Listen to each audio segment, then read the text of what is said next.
Hello parents, welcome to my channel Mohammad Aamir यूसी ज़ारब। मेरा नाम है मोहम्मद आमिर और मैंने ज़ारब क्लियर किया दिसंबर 2024 वाले एग्जाम में।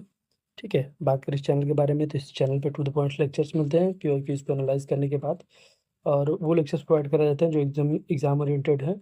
ठीक है, और कॉम्प्लेक्स टॉपिक्स को एकदम सिंपल में समझाया जाता है। ठीक है, और जो मैंने नोट्स बनाए थे पी वाई क्यूज़ को एनालाइज करने के बाद, ट्रेंड एनालाइज करने के बाद, जिसकी वजह से मेरा पेपर निकला, उसी नोट्स से मैं पढ़ा रहा हूँ थोड़ा बहुत एड ऑन करके। ठीक है, स्टार्ट करते हैं। अभी हम लोग लेक्चर 12 देख रहे हैं रिसर्च एप्टीट्यूड का। इससे पहले हम लोग 11 लेक्चर्स कर चुके हैं रिसर्च एप्टीट्यूड का, और टीचिंग एप्टीट्यूड हमने पूरा कंप्लीट कर दिया है।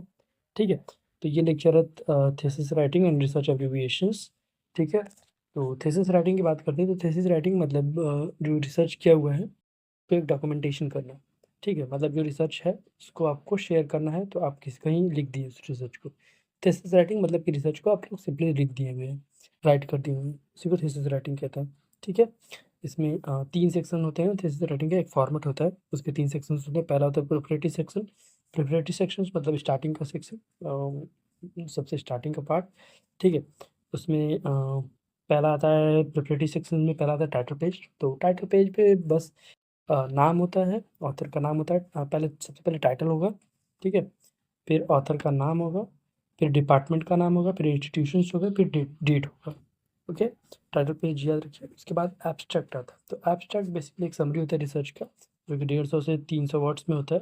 ठीक है, 150 से 300 वर्ड्स में होता है। इसमें इंक्लूड होते हैं ऑब्जेक्टिव्स, मेथड्स, रिजल्ट्स और कंक्लूजन्स। बस एक समरी होता है पूरी रिसर्च का, एक समरी, उसको एब्स्ट्रैक्ट बोलते हैं। ठीक है, इसका एग्जाम्पल आप लोग देख सकते हैं। उसके बाद आता है एक्नॉलेजमेंट। एक्नॉलेजमेंट जो होता है उसमें ग्रेटिट्यूड दिखाया जाता है जो कंट्रीब्यूट किया होता है रिसर्च के लिए। ठीक है, जैसे अगर आप लोग मास्टर्स में हैं तो अगर आप लोग थीसिस लिख रहे होंगे तो आप लोग भी एक्नॉलेजमेंट लिखते होंगे, एब्स्ट्रैक्ट लिखते होंगे। उसके बाद आता है टेबल ऑफ कंटेंट। तो टेबल ऑफ कंटेंट भी समझ में आ रहा होगा कि लिस्ट होता है जो सेक्शंस वाइज डिवाइड किया हुआ है रिसर्च को, और पेज नंबर के साथ उसी को टेबल ऑफ कंटेंट कहते हैं। उसके बाद ग्लोसरी एंड एब्रीविएशंस मतलब वो ग्लोसरी एंड एब्रीविएशंस। ग्लोसरी और एब्रीविएशंस वो डिफाइन करता है टेक्निकल टर्म्स, और एब्रीविएशंस मतलब कि शॉर्ट फॉर्म्स, और ग्लोसरी जो होता है वो डिफाइन करता है टेक्निकल टर्म्स को। ठीक है, इसका एग्जांपल हो जाएगा एब्रीविएशंस का एआई हो जाएगा। एआई का मतलब पता है, ये आर्टिफिशियल इंटेलिजेंस। ऐसे ही बहुत सारे एब्रीविएशंस है जो कि क्वेश्चन आए हुए हैं कि एब्रीविएशंस यूज्ड इन रिसर्च करके क्वेश्चन आए हुए हैं। ओके, इसके बाद ग्लोसरी का एग्जांपल आप देख सकते हैं। सोशल मीडिया एक ऑनलाइन प्लेटफॉर्म लाइक ग्लोसरी मतलब कि कोई टेक्निकल टर्म अगर यूज़ हो गया है जो ऐसा लग रहा है कि सबको समझ में नहीं आएगा, या फिर ऐसे भी टेक्निकल टर्म को डिफाइन कर दिया जाता है। ठीक है, जैसे एग्जाम्पल में सोशल मीडिया है, तो सोशल मीडिया अगर सोशल मीडिया वैसे सभी जानते हैं लेकिन फिर भी इसको डिफाइन किया हुआ है तो ये ग्लोसरी होता है। ओके, उसके बाद आता है मेन बॉडी। फिर प्रिपरेटरी बॉडी के बाद आता है मेन बॉडी। मेन बॉडी में सबसे पहला आता है रिसर्च का इंट्रोडक्शन। इंट्रोड्यूस किया जाता है रिसर्च के टॉपिक को, ऑब्जेक्टिव क्या है रिसर्च का और टॉपिक क्या है। ठीक है, उसके एग्जांपल देख सकते हैं। द कोविड-19 pandemic has transformed education, making e learning a critical area of study. This thesis examine the advantages और challenges of e learning in rural schools. बाद आता है लिटरेचर रिव्यू। लिटरेचर रिव्यू मतलब समराइज़ किया जाता है जो प्रीवियस स्टडीज़ हुई हैं, जो रिसर्चर ने यूज़ किया है पढ़ने में। ठीक है, और वो हाइलाइट करता है रिसर्च गैप को। ठीक है, उसके बाद आता है लिटरेचर रिव्यू मतलब पास्ट जो रिसर्चर ने पढ़ा और उसका पढ़ने के बाद एक रिसर्च गैप जो उसे दिखा।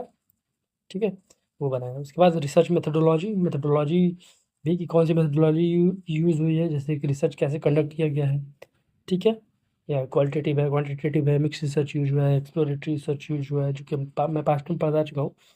ठीक है, उसके बाद मेथोडोलॉजी के बाद आता है रिजल्ट्स। रिजल्ट्स मतलब कि क्या रिजल्ट्स आए, रिसर्च करने के बाद रिजल्ट क्या आया। ठीक है, ये टेबल्स, डेटा, चार्ट्स ये सारे यूज़ करता है। उसके बाद आता है 5th नंबर पे आता है डिस्कशंस। ये इंटरप्रेट करता है रिजल्ट को और लिंक करता है रिसर्च क्वेश्चन से। ठीक है, डिस्कशन मतलब कि जो रिजल्ट आपने रिसर्च किया उसका रिजल्ट आया और आपका जो क्वेश्चन था उसके बीच वो इंटरप्रेट करता है।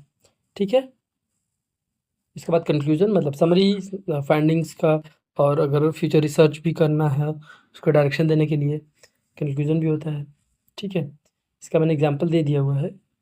इसके बाद आता है टर्मिनल सेक्शन। मतलब जो टर्मिनल मतलब एंड से रिलेटेड होता है।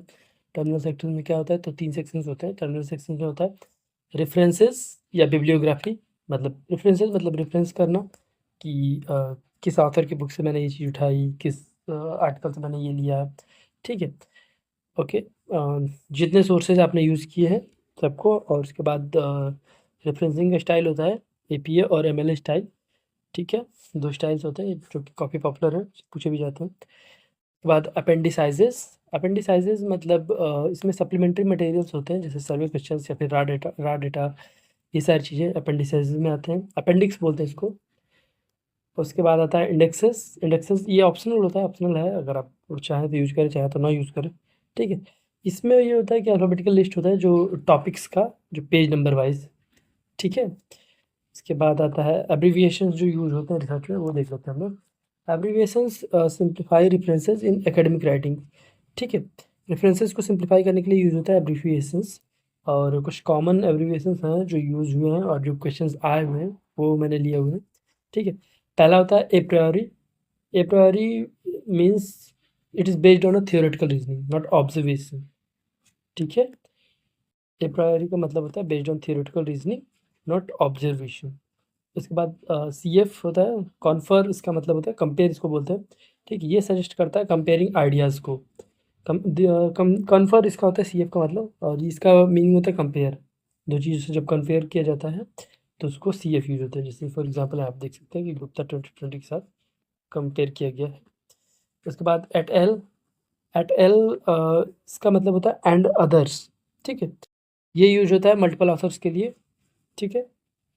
जैसे फॉर एग्जांपल किसी को बताना है कि अ, किसी एक ऑथर का नाम ले लेते हैं हम, कार्ल मार्क्स ले लेते हैं।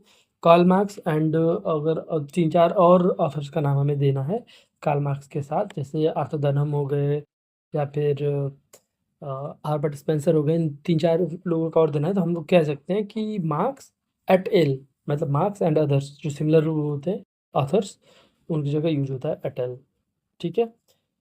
उसके बाद इबिड होता है, इबिड मतलब कि सेम सोर्स जब अगर यूज़ होता है तो इबिड का मतलब होता है द सेम, ठीक है।